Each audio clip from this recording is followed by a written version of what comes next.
welcome again to this afternoon presentation. Today we have the pleasure of having Dr. Valerie Bunny. Dr. Bunny is an assistant professor of medicine at the Division of Pulmonary and Critical Care Medicine at the Wisconsin Medical College of Wisconsin since 2007. She graduated from Loyola University School of Medicine.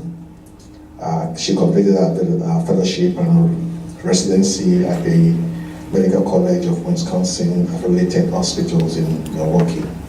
She is board certified with the American Board of Internal Medicine in both critical care and pulmonary medicine. She is also the director of the Obstructive Lung Disease and Smoking Cessation Program of the Lung Cancer Screening Program at the Medical College of Wisconsin. Please join me in welcoming Dr. Bunny. Thank you. Okay, hopefully everybody can hear me. I don't usually use microphones because I can project my voice quite well. So if I start to talk a little too loud, I apologize. So thank you very much for having me today. We're going to spend the next about 45 minutes or 50 minutes, I'll try to condense it in there, talking about COPD, and I'm going to talk about the GOLD guidelines as we help manage patients with COPD. I don't have any disclosures. The learning objectives for today's talk are to review the current GOLD guidelines for COPD management, to highlight the changes in the 2019 GOLD guidelines in addition to the 2017 GOLD guidelines, and review medications and inhaler devices that are available to treat patients with COPD, and how to manage patients with COPD exacerbations. So when we talk about COPD, we're going to talk about our grim facts associated with it. We do have a very high prevalence of COPD. There's about 12 million known cases and estimated to be about 12 million yet to be diagnosed cases, based on the fact that patients don't necessarily come in with their symptoms. It is one of the 4th leading causes of death and 12th leading cause of morbidity. Is it a little too loud? We have a huge hospitalization rate, a lot of office visits, and a lot of days of restricted activity throughout people who have COPD, and a huge annual cost associated with it. It also is a direct marker of lung cancer, heart disease, and stroke, based on the fact of the people who tend to get COPD are smokers, and those other diseases are part of that process. So, just to kind of highlight a little bit, COPD is a disease of lower socioeconomic status. We do see that lower education attainment and household income is linked to a greater disease severity, worse lung function, more physical limitation, and higher risks of exacerbations. The Black race is not associated with a gender morbidity or with a greater morbidity when corrected for socioeconomic status. So it really is for those lower socioeconomic status individuals. So when we look at death rates in the United States, we had seen that the death rates for COPD have been declining among U.S. men, which is the blue line here, but not really significantly changed for the women. And when you look at from 2000 to 2011, the COPD death rate has declined in men, but it's actually starting to increase in men. And this is really probably attributed to the fact that women were a bit latecomers to the smoking scene. And when they got their equality for all of that, they did a really good job of also getting themselves to develop COPD. So, per the GOLD guidelines, the definition of COPD is very, very much concrete. It's a common preventable and treatable disease that's characterized by persistent respiratory symptoms and airflow limitation that is due to airway and or alveolar abnormalities, usually caused by significant exposure to noxious particles or gases. And we do highlight in here that it's preventable and that it's also treatable, but that it's associated with exposure to noxious particles or gases. One of the hallmarks of COPD is chronic inflammation, and this causes structural changes, narrowing of our small airways, and it also decreases our lung elastic recoil, which eventually leads to gas trapping and progressive airflow limitation. This mixture of the small airway disease and parenchymal destruction is what gives us our COPD different components to it. So the small airways gives us that obstructive bronchiolitis, or that decrease in the FEV1, which is what we typically think of when we have symptoms associated with that. The parenchymal destruction is what gives us the emphysema, and this leads to a decrease in the gas exchange or transfer, thus leading to the decrease in the diffusion capacity that we see in these individuals. These two components don't always occur together, and they can evolve at different rates. So you can have somebody who has absolutely no parenchymal destruction, they have all small airway disease, or vice versa. So, some of the language comes into play. Is this really COPD? If they have chronic bronchitis, if they have emphysema, well, really COPD is more of a clinical symptom component of things. And so you can have people who have chronic bronchitis or who have emphysema who don't have airflow limitation and therefore don't really fit into our true diagnosis or definition of COPD. But when we talk about chronic bronchitis, it's people who have, and I'm sorry, morning is probably not correct, it's a cough productive of sputum for at least 3 months out of in a year over a 2-year time frame. These people have inflammation of those large airways, they get gradual exercise limitation and dyspnea, they get infection-related exacerbations, but there isn't necessarily airflow limitation with them. These are those people who have that smoker's cough, but you don't necessarily see the airflow limitation in these individuals. Emphysema is the destruction of that alveoli rather than predominantly an air inflammatory process. And so this is when you get structural abnormalities in COPD. And it's really a pathologic term that isn't necessarily the clinical context. So when you have a radiographic imaging done like a CT scan, what they're seeing on there is emphysema. They can't see COPD because COPD is a clinical component, but what they're seeing is the emphysema. And this can be found in subjects with normal lung function as well. So when do we consider a diagnosis of COPD? What I want you to notice is we're looking at those symptoms of patients. So somebody who comes in having shortness of breath, a chronic cough, or sputum production, and or a history of exposure to risk factors, or a family history of COPD. And then we need to have spirometry to confirm that diagnosis. And we're looking specifically at the post-bronchodilator ratio of FEV1 to FVC being less than 0.7 or less than 70%. So what are some of the risk factors for developing COPD? Well, there's going to be host factors. So there's something genetic about people that make them more susceptible. We have the very well-known alpha-1 antitrypsin deficiency, which makes up a very small percentage of people with COPD, but it is a known genetic deficiency that can affect and create COPD. But there's something about the host that gives them airways that are hyperresponsive. We know that people who have lung growth impairment, such as low birth weight or chronic respiratory infections as children, are much more prone to develop COPD. So there's something about them from a host perspective that made them different. But the big one are exposures. Tobacco smoke is the leading cause of our exposures that make or cause people to develop COPD. Marijuana smoke is also an exposure risk, and as we start to see marijuana become more legalized more across the country, and we're going to see more people who are utilizing it on a more regular basis, I think we're going to see more effects from this. There's also occupational dust and chemical exposures, indoor air pollution such as biomass fuels, and environmental tobacco smoke, which is really just secondhand smoke. One interesting thing about this is when you look at third world countries that use biomass fuels to heat their homes or to cook, those people, especially women, have a higher risk of developing COPD. Then there's, of course, outdoor air pollution with inhaled particulates, and then that socioeconomic status that we talked about before. So what about spirometry with COPD?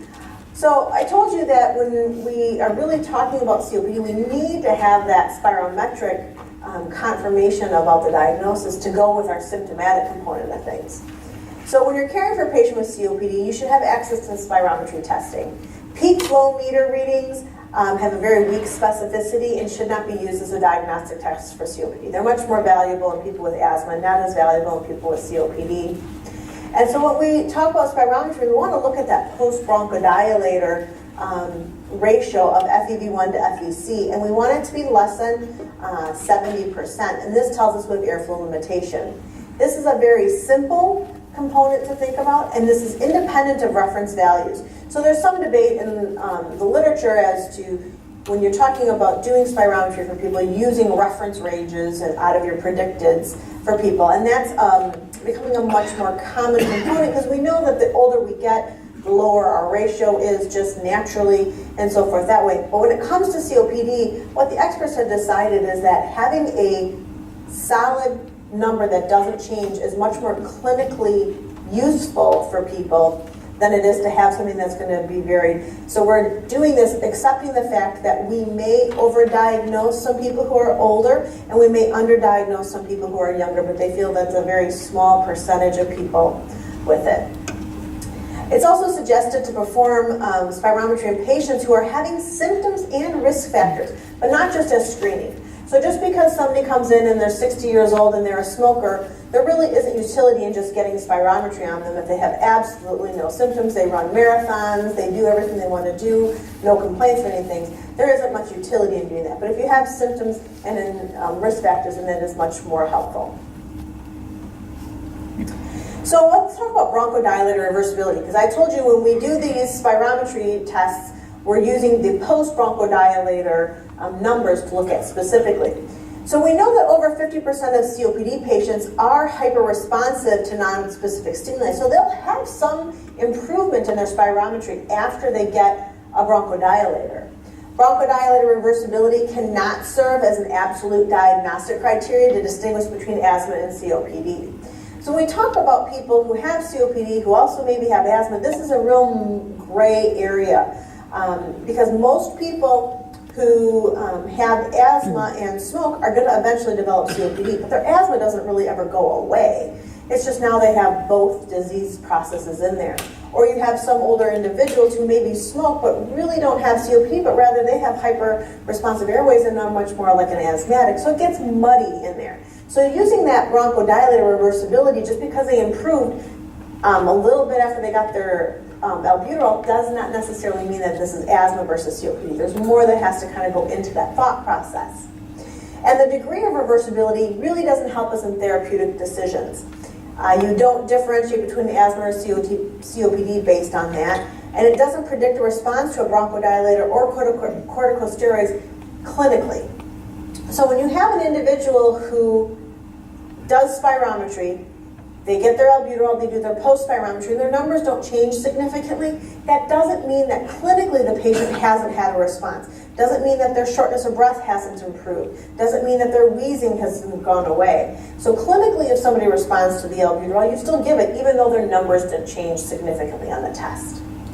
The one thing to know, though, is if there is complete bronchodilator reversibility, meaning you had somebody who, before you gave them albuterol, had a very obstructed picture, their ratio was less than 70, and now you give them albuterol and their numbers become completely normal and now their ratio is 80, well, they don't have COPD, okay? So that complete reversibility does exclude that COPD diagnosis because on our post-bronchodilator numbers, our ratio is not below 70.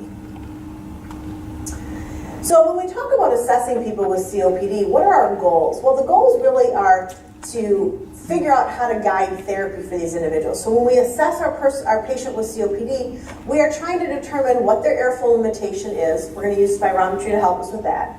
What the impact on the patient's health status is, so what are their symptoms that I can possibly control or intervene on?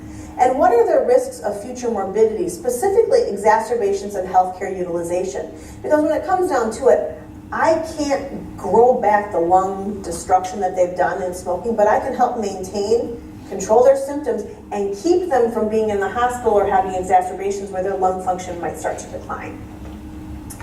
So we're going to grade airflow limitation based on that post-bronchodilator spirometry. We kind of talk about it from a low risk to a high risk. So obviously, the worse your obstruction is, the more damage you have to your lungs, the higher your risk is of developing both symptoms and exacerbations. The number of exacerbations that require medication change is going to be determined to low risk or high risk. And I always say that our past exacerbation history helps predict our future exacerbation history. So if you're somebody that exacerbates frequently, the likelihood is you're going to exacerbate frequently going forward. And we want to identify any comorbidities that may contribute to an individual disease severity. This is very important to remember because just because you have COPD and you're short of breath doesn't mean the shortness of breath is because of your COPD, and we don't want to miss other things that might be contributing to their current symptoms. So how do we assess our symptoms in patients? Well, first we want to characterize those symptoms into less versus more. There are two tools that we can use from a clinical perspective, and one of them is the Modified Medical Research Council Dyspnea Scale, or the MMRC. And here, this is a scale that looks at how much exertional activity do you have to do to make you short of breath. And we define more symptoms or more breathlessness as being a score of 2 or greater. And then we have a COPD assessment test, which is called the CAT score. And these are a series of questions that look specifically at symptoms. And the higher your score is, the more symptoms you have. And our cutoff for that is 10 or greater. So this is an example. This is the Modified Medical Research Council Dyspnea Scale. And I always say this is a very easy little thing to think about. It's a score of 0 to 4. And it really is talking to your patient and saying, what sort of activity can you do before you get short of breath? Do you get short of breath, just getting dressed in the morning? Or does it really take a lot of strenuous exercise for you to be short of breath? Most of my patients tend to fall in this 2 level, where you can simply say to them, do you walk slower than other people your own age, or do you have to stop kind of frequently to catch your breath when you're just walking at your normal pace? And the answer to that is yes, they fit into that 2 range. And as I said, 2s, 3s, and 4s are more symptomatic, 0s and 1s are less symptomatic.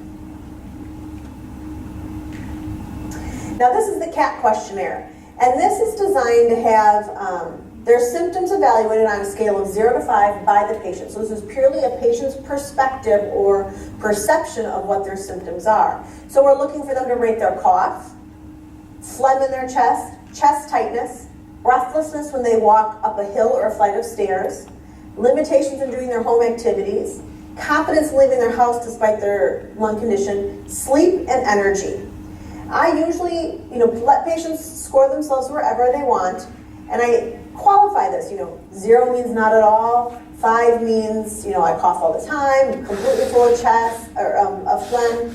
I usually say that a 5 would be if they're walking up a flight of stairs and they have to stop partway up to catch their breath.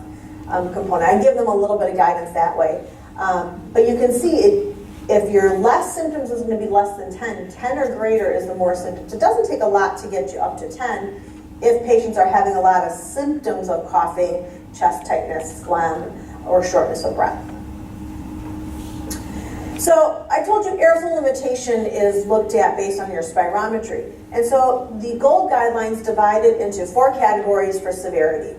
And it's GOLD 1 is mild, GOLD 2 is moderate, GOLD 3 is severe, and GOLD 4 is very severe. And it does a break point of your FEV1. And this is obviously predicated on the fact that their FEV1 to FVC ratio is less than 70 to start out with. And the higher your GOLD score is, the higher your likelihood of having symptoms and exacerbations. So how do we define an exacerbation? That's important to know if we're going to use that to help us kind of categorize patients. It's an acute event that's characterized by worsening of symptoms beyond your normal day-to-day variation, necessitating a change in medications, usually in addition of oral steroids or antibiotics, but it doesn't have to be antibiotics or oral steroids for that matter. If you have a patient who can't tolerate oral steroids, and so you manage them with increasing their inhaled corticosteroids when they have it to try to prevent them from ending up in the hospital, that may be considered an exacerbation as well. Deterioration of airflow limitations is associated with that increased risk of having an exacerbation, although the FEV1 alone lacks sufficient precision. So you can't simply say, oh, you have an FEV1 of 30%, you're going to have 2 or 3 exacerbations a year. Doesn't always follow that way, but the general trend is that the worse your lung function is, the more exacerbations you'll have.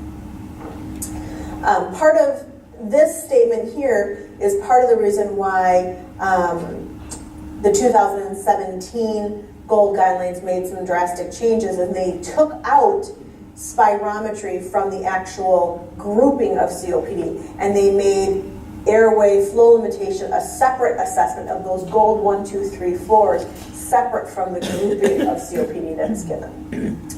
And like I mentioned, previous exacerbations help predict future exacerbations. Low risk is considered 1 exacerbation or less a year. High risk is 2 or more exacerbations a year or 1 hospitalization. So this really breaks down how we assess COPD. So first we get our spirometric confirmation with that low FEV1 to FVC ratio. Then we assess our airflow limitation by calling gold 1, 2, 3, 4 based on their spirometry. Then we give them their grouping of an A, B, C, or D. And it is based on symptoms, so this is less symptoms, more symptoms. And then exacerbation histories, less exacerbation or lower risk, and higher risk or more exacerbations. And so by simply plugging in where they fit on these things, you get them to be an A, C, D, or B. And this helps us drive therapeutic interventions.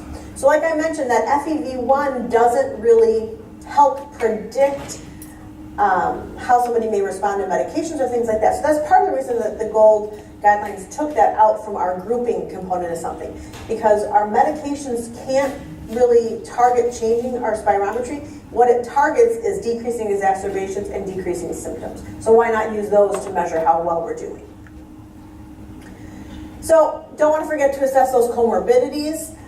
They have a lot of them when they have COPD. Cardiovascular disease, osteoporosis, depression is a big thing, anxiety is a big thing, lung cancer is a big thing. So we want to make sure that we don't forget to look at people for alpha-1 antitrypsin deficiency. It is one area that we can intervene on with a different type of medication. So we can supplement their enzyme. So typically these patients are less than 45 years of age when they get diagnosed with their COPD, but it doesn't have to be because maybe they haven't been getting seen. Lung function impairment can be beyond their level of cigarette use. So you see somebody who has a pretty severe obstruction, they don't have that great of a smoking history, maybe then you think about it as well. Family history of COPD may lead you to think that you should test for alpha-1 antitrypsin.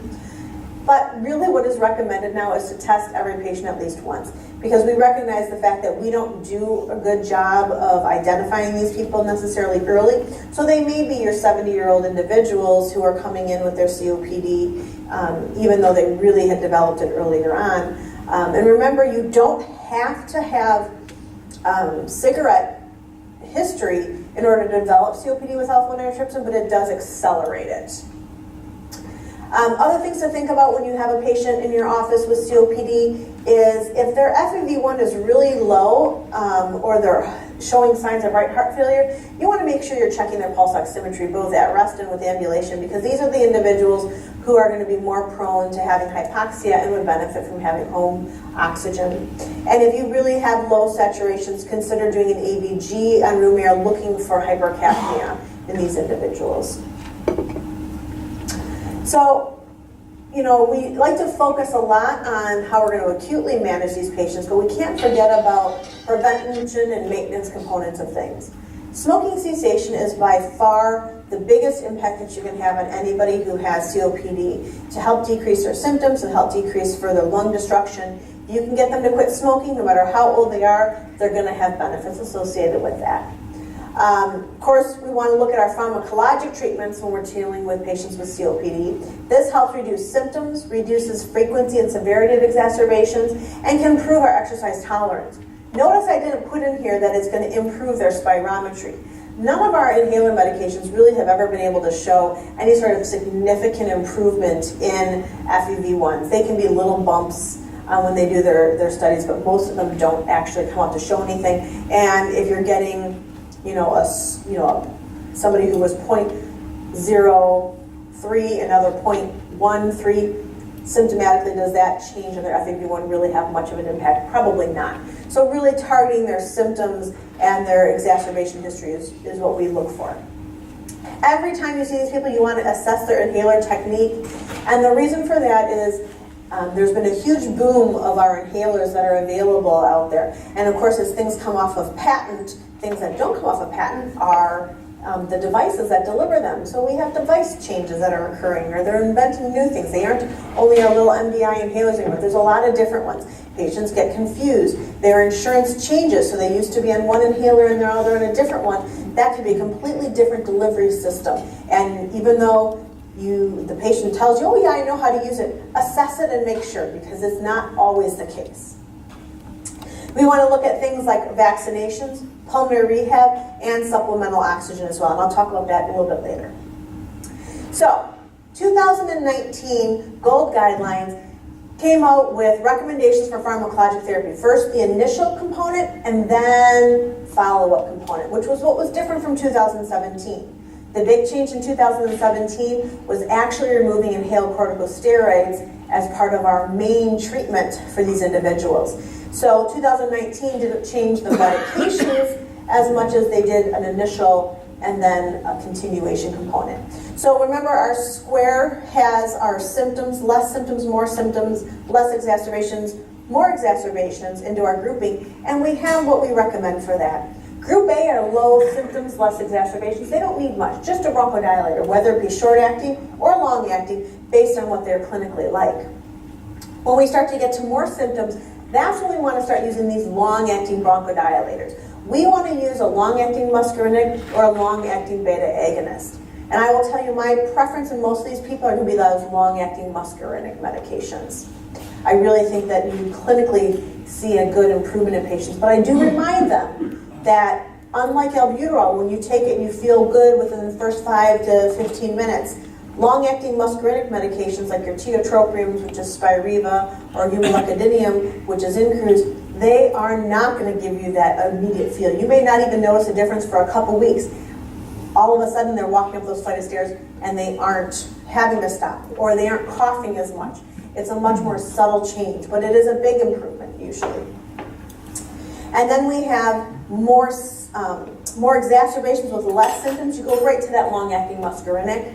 And then, of course, Group D are the patients who have exacerbations plus symptoms, and we want to make sure that we're getting these patients addressed right away. And either they are going on to long-acting muscarinics, or that combination of long-acting muscarinic and a long-acting beta agonist, or in some instances, we do add that inhaled corticosteroid in. Now, what they have determined in studies recently is that our eosinophil count in the blood can help us predict which patients will respond to inhaled corticosteroids. So when you have an eosinophil count greater than 300, they say, hey, why don't you add that inhaled corticosteroid in earlier for these people, because it might actually control their exacerbation rates better. So this was that 2017 GOLD guideline, so there's not a whole lot of difference in what they're recommending to start with, but this did not give us what do we do once we have them started and we're trying to think about where to go. And so that's where the 2019 guidelines stepped it up a little bit. So as I mentioned, those blood eosinophil levels help us guide if we want to use an inhaled corticosteroid or not. And it's really designed to help decrease future exacerbations. The higher the eosinophil count, the higher the effect of the inhaled corticosteroids. So really what they've determined is less than 100, there really isn't much benefit with adding an inhaled corticosteroid. And above 300 is when we see our greatest likelihood of treating those, or of getting benefit from the inhaled corticosteroids. Between the 100 and 300, a little bit more gray, a little bit more clinically where you're sitting with them. This doesn't project real well, but I put this up here just to highlight to you how many inhalers there are out there now. And I will also tell you, I use this actual diagram, this image. We have them laminated in all of our office, our clinics. And when we're in with a patient, I will literally say to them, point to which inhaler you're using. Tell me how you're doing it. Because like most patients, if they're asked, are you taking all your medications by the medical assistant? They say, oh yes I am. Are you taking them like they're prescribed? Oh yes I am. You know, this really makes them have to tell the patients, like, oh, can't you just look and say, come on, you do these every day. You should be able to point to the picture for me. So that's really what to highlight here is how many different options there are for things. So when we break it down, our short-acting bronchodilators, those are the mainstay that we've seen for years and years and years. We have our short-acting albuterol preparations, which are our Ventolin, our Proventil, our ProAir, our Xopenex. These are all becoming generic. Ventolin and ProAir recently went generic. They look the same, so the Ventolin that's generic is still that grayish blue. The ProAir that's generic is still red. Xopenex has been generic for about 1.5 years now. I still can't get them approved without prior authorizations. It's still really difficult for patients to get it, but those are available. The anticholinergics that are short-acting are ipratropium, which is Atrovent. And then we have our combination short-acting beta agonist and our short-acting anticholinergic, which is our Combivent or our Duonebs. As needed or scheduled MDI or nebulizer, what we know best is that combining the bronchodilators of different classes improves their efficacy and decreases side effects. So opposed to using one or the other. And there really hasn't been shown any benefit to an MDI versus a nebulizer in the delivery system as long as the patient is doing the MDI correctly. So the medication itself is delivered just as effectively if they do it correctly. But that correctly part is really the stickler in the whole thing. And my personal opinion is when you have somebody who's having an exacerbation, they're short of breath to begin with. They have a hard time timing things. They have a hard time holding their breath. And know that their nebulizer is going to probably give them more medication more effectively because they don't have to worry about it. A lot of patients who have COPD exacerbations have anxiety. Go figure, if you can't breathe, you're a little bit anxious. What does that do? Makes your breathing a little bit worse because you're already getting anxious. So sometimes the nebulizers can be more effective for those people. So this just highlights our short-acting bronchodilators that are out there. Point out that this is the ProAir. ProAir also comes as a RespiClick, and this is a breath-actuated delivery device. So for patients who have arthritis and things like that, they don't have to push down and time it, but they have to be able to generate enough force to get it in.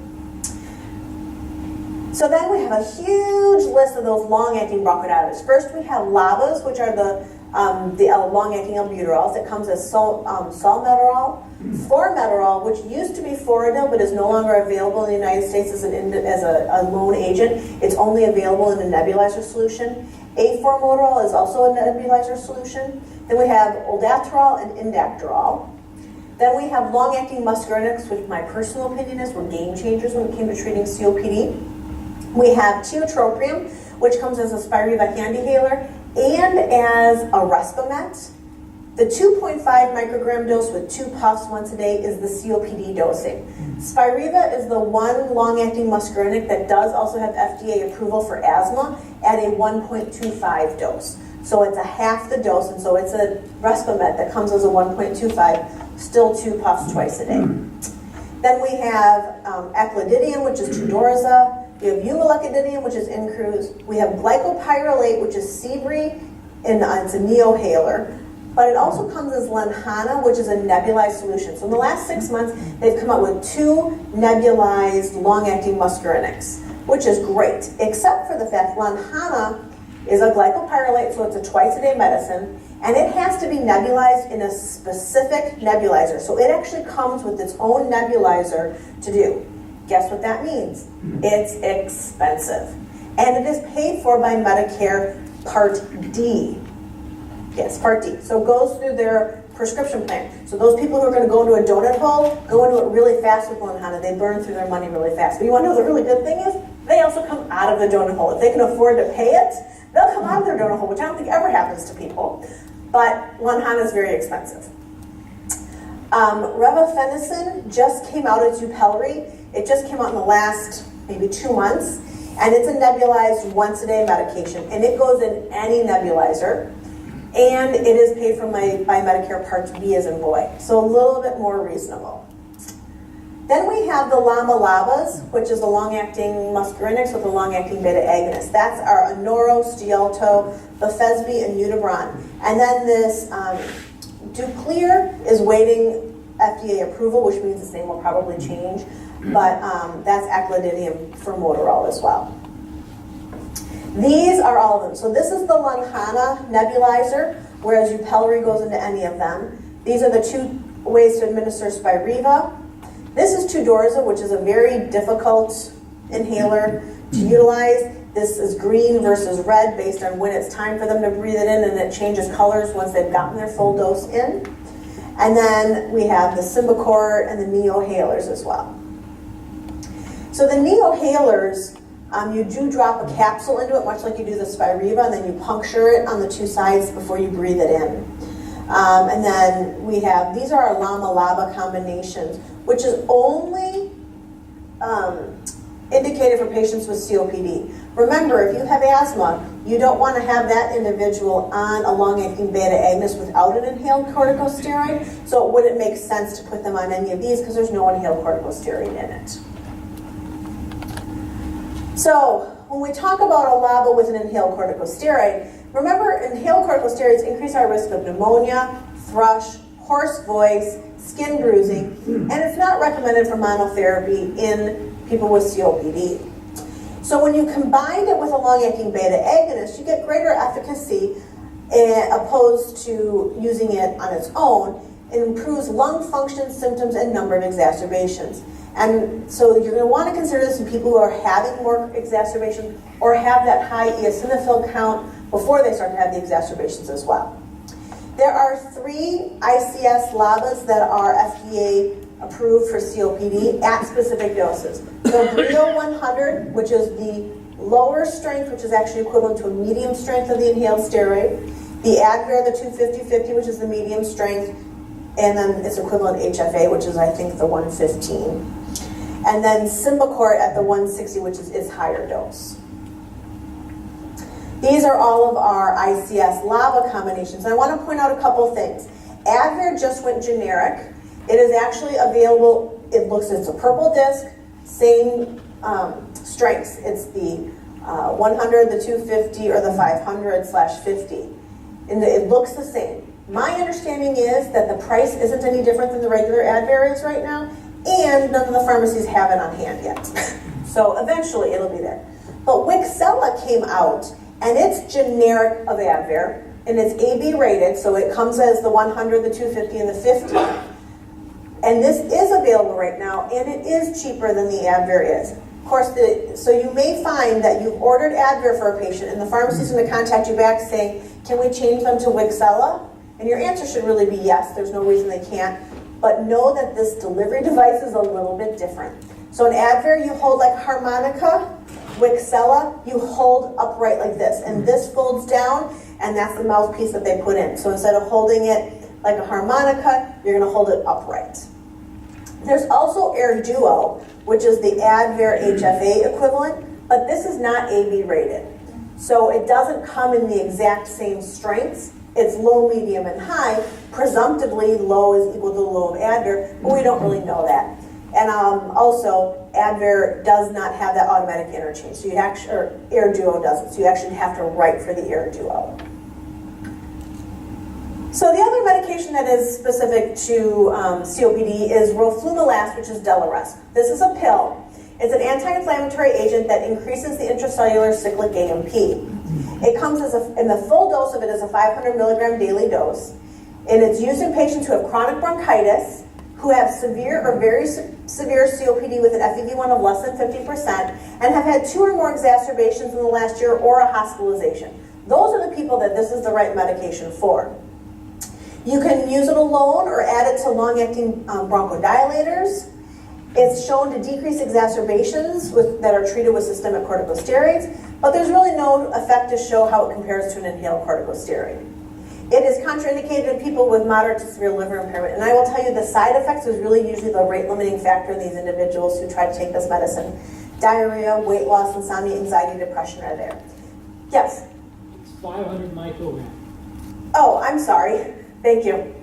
And what they've done now also is, because of all the GI effects of it, they actually have come out with a 250 version of it, and that pill is designed for them to use for the first month, giving them hopefully a better GI effect of that, and then you go up to the 500 dose, which is the full dose of it. The 250 is not meant to be utilized as maintenance therapy for them. So other treatments with COPD, we talk about long-term oral steroid use. There really is no benefit in studies to show that that's helpful, and there's a high rate of systemic complications, so not really recommended. The theophylline of the world are not recommended either. There's less efficacy and tolerability with higher side effects compared to those long-acting bronchodilators. So before we had all of these different options for inhaled medications, these were used as treatment, but now we have a lot better options that are much safer with less side effects. Antibiotic-wise, so in addition to patients who can use Delarest, there's azithromycin or erythromycin that is used for decreasing exacerbations in patients who are non-smokers currently. And it can either be given as a daily, low dose daily, or 3 times a week. And what they've shown is that this helps decrease exacerbations when used for a year, but there's no data showing efficacy or safety after that 1-year time frame. Mucolytics have very minimal benefit in patients, and antitussives are not recommended. So the mucolytics really don't change the underlying disease. It really is just purely a symptom component. So somebody who has a lot of mucus production can potentially use those medications and find decrease in their mucus production potentially, but it really doesn't change exacerbation rates or anything along those lines. So when we talk about follow-up management of COPD, we're going to base it on their symptoms and their exacerbation history. So not dependent on the spirometry or the ABCD group. If they responded to your initial therapy, maintain it. You don't have to worry about trying to back down on their therapy like you do in people who have asthma. If you get them somewhere and they're stable, then they can stay on that. If they're not responding, then you want to target whatever their trait is that is currently giving them the most trouble. Is it that they're having exacerbations, or is it that they're more short of breath? Well, you're going to assess them, review them, and go and adjust their medications from there. And so this is what the 2019 guidelines really highlighted. So if you have somebody who has dyspnea, you're going to follow this pathway with them. And if you have somebody who has exacerbations, you're going to follow more of this pathway with them. And notice it gives you a step-down component of things too. So if you have somebody who has been on triple therapy and they don't have a real benefit, they're continuing to be short of breath and continuing to have problems, or if they have pneumonias or things, maybe consider dropping that ICS out of there because it hasn't helped them, and they are saying there isn't any evidence that they get worse when you get rid of that inhaled corticosteroid. So these are those inhaled corticosteroids. I just want to point out, there is no use of these as monotherapies, but if you have somebody who's already on a LAMA-LABA and you want to add in that inhaled steroid, you may choose to put them on one of these in addition to that. The QVAR, probably about 1.5 years or 2 years ago, they got rid of their regular QVAR. It's the same dosing, but now they give it as a ReadyHaler. It's a breath-actuated inhaler device. And so you may see that the QVAR you had them on before, you're now getting a pharmacy requesting, hey, you got to change it, because you actually have to give a whole new prescription. They just can't do an automatic interchange. But the dosing is the same. So now we have this medication that's our triple therapy. It's Trelegy. It has basically Brio and Incruz all in one inhaler device. So it's 100 of the inhaled corticosteroid, and then it's the long-acting muscarinic and the long-acting beta agonist, all in one inhaler device. So I mentioned to you that inhaler technique is very important to assess. With all the different devices that are out there, it gets to be confusing for patients. And inspiratory force that's required based on what the device is varies and can be very important to know. So there's a device out there called an in-check valve that is a tool to use to measure inspiratory forces. And you put in a disposable one-way valve in here, and then you can dial in basically the resistance that's associated with whatever type of an inhaler you're utilizing. And the diagram down here shows you where things might land. So these have less resistance, these have more resistance. The Spiriva HandiHaler falls at the top. So you got to dial into a very high resistance. And then you have patients inhale on this, and they move the bellows to, when they pull it in, and you want them to create a force that's going to keep it in the green, not in the red. And this also allows you to put in and dial down what an MDI would or what their HFAs would, which is a much different breath technique than a dry powder. Dry powder is a quick, forceful breath intake. The MDI or the HFA is a slow breath in. And so the patients can see the difference between the two as you watch them and assess it and things like that. Our experience in clinic with using this has been that patients don't necessarily, I have a very few amount of patients who can't generate the force that's needed. Most of the time it's show me, re-educate, and then have them practice it, and then they know how to go home and utilize it. But nowadays, as we have less and less availability of sample inhalers available to us, you have to come up with a way to be able to measure these things and make sure that patients are getting what they're supposed to get. And this has been a very nice way for us to utilize that. So vaccination is very important with patients who have COPD. Annual influenza vaccine, something that we push for every year for patients seasonally. But then the pneumococcal vaccinations are also very important. And there's two of them that are out there. There's the Prevnar 13 and there's the pneumococcal 23. Prevnar 13 13 is indicated for all patients over the age of 65, and then a few subset of patients who have immune compromising setups as well. But the pneumococcal 23, not only is it indicated for patients over the age of 65, it's also indicated for people who are under the age of 65 who are active smokers. A lot of patients who have COPD are still active smokers, have a weakened immune system, but also it's indicated for people who have chronic lung diseases such as COPD, even if they aren't active smokers. So you want to think about giving this to your patients who are under the age of 65 if they meet these qualifying factors. If you have somebody who's over 65 and they've gotten none of the pneumonia vaccines in the past, you want to start with the Prevnar 13, and then about a year later they get their pneumococcal 23.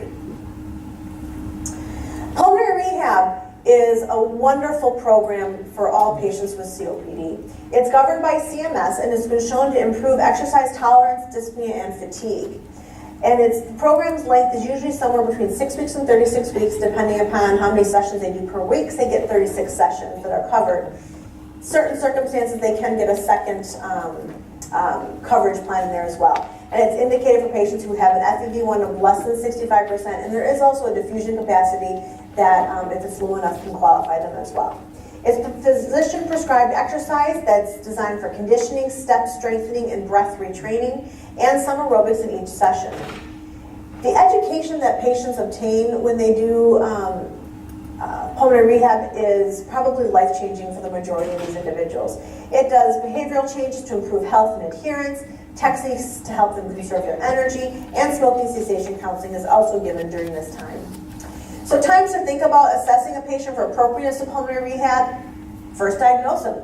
How bad is their lung disease? Is this an appropriate thing for them? But also at the discharge from hospitalization or after an exacerbation. Maybe this is the time now to get them into that. And if their symptoms are progressing or deteriorating along the way as well, think about it at that time. Oxygen therapy is the one drug that has been shown to increase longevity or decrease mortality in patients with COPD. So long-term administration of greater than 15 hours a day will help increase their survival. And it is indicated for people who have a resting room air PaO2 of less than or equal to 55 or saturation less than or equal to 88%. If they have signs of right-sided heart failure with peripheral edema or pulmonary hypertension or an elevated hematocrit, they have a higher PaO2 that will qualify them for oxygen. Now this can also be utilized when they're ambulating. If they have a saturation that drops below 89% with ambulation, that will qualify them for oxygen to use with activity. And you can also do overnight pulse oximeters to see if they're dropping during the nighttime. That may indicate supplementing them at nighttime. If you have an individual who qualifies for oxygen with ambulation, they also qualify for oxygen at nighttime. We have had a couple instances where a couple of home cares have told us, no, you have to repeat it, and then we go back and we let them remind them, no, you don't have to, and they talk to their manager and say, oh yeah, that's right. So if you have somebody who tells you that, that's not the case. If they require it when they're ambulating, then they also qualify for it at nighttime. And you want to make sure that you titrate them to about 90% or better. You don't have to have them at 100. So I talked about what the exacerbation definition is.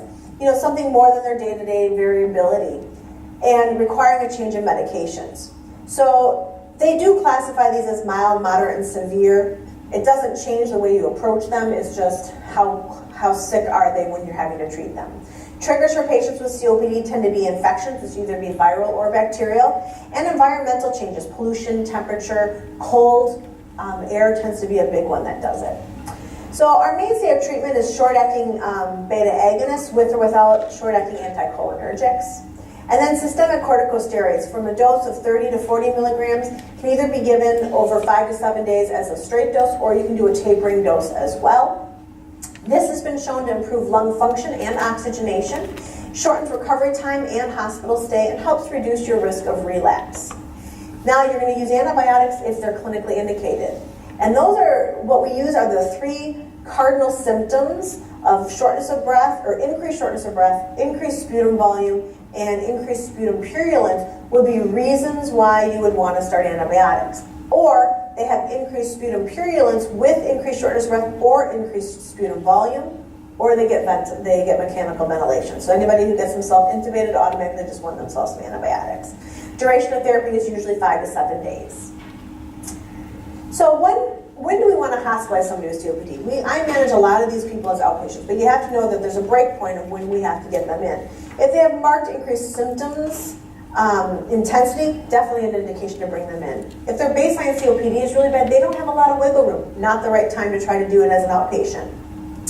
If they have new physical signs, such as swelling, then you maybe need to bring them in then. If they didn't respond to your initial outpatient therapy, bring them in. If they're having frequent exacerbations of their older age, or insufficient home support, or serious comorbidities. When we have patients in the hospital, we want to look at things like our ABG and chest x-ray to make sure that they're doing okay. Supplemental oxygen to keep them in greater than 88%. And when you're going to consider having to ventilate them, the non-invasive ventilation with BiPAP is a much preferred mode opposed to having to intubate a patient. This does improve oxygenation and improve acute respiratory acidosis as well. We want to use our short-acting bronchodilators, and we want to initiate long-acting bronchodilators when the patient's stable, not needing as frequent of the short-acting stuff, before we send them out from the hospital. So to highlight the changes from the 2019 GOLD guidelines, the ABCD grouping is using symptoms and exacerbation history. Our spirometric classification is separate. Our initial pharmacotherapy is based on that ABCD grouping. Our LAMAs, LABAs, and LAMA-LABA combinations are our main bronchodilator therapies. Blood eosinophils can help us direct therapy with ICSs. And recommendations for follow-up therapy with escalating and de-escalating medications are now highlighted. And so with that, I will take any questions that you might have. Yes? How often do you want to do a diffusion capacity on these people or at all? You know, it is not something that is recommended that has to be done. And I would tell you, I would do it based clinically if they need it or not. I have two separate areas where I do clinics. One, I get a full set of spirometry, lung volumes, and diffusion the first time I do anything. And then the other one I do is office spirometry every time they come in to see me, and I only get diffusions on them if I'm having specific questions related to that diffusion component of things.